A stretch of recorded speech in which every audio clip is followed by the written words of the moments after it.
the past 8 weeks, we have watched in sadness as the tragedies in our own country and around the world unfolded.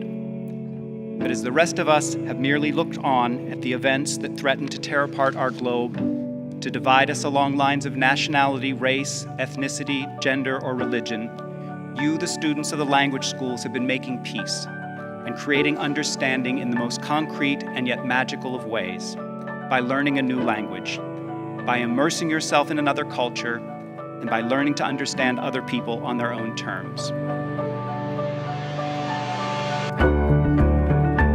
You have succeeded in achieving what you might have thought was impossible all those months and years ago when you first began this adventure with your new nourishing mother and your new language schools family.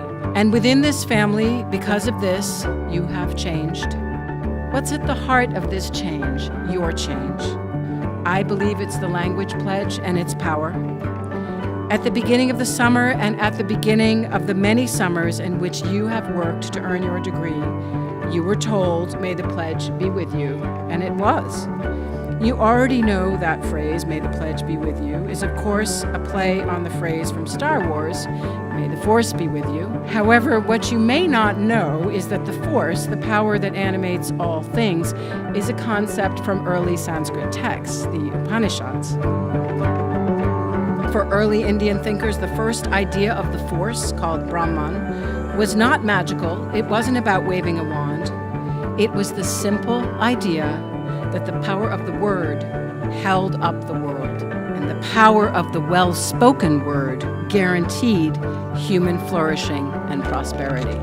An old idea that you have now incarnated anew. 3,000 years later, through the power of your well-spoken word, you have contributed and will contribute to human flourishing and prosperity.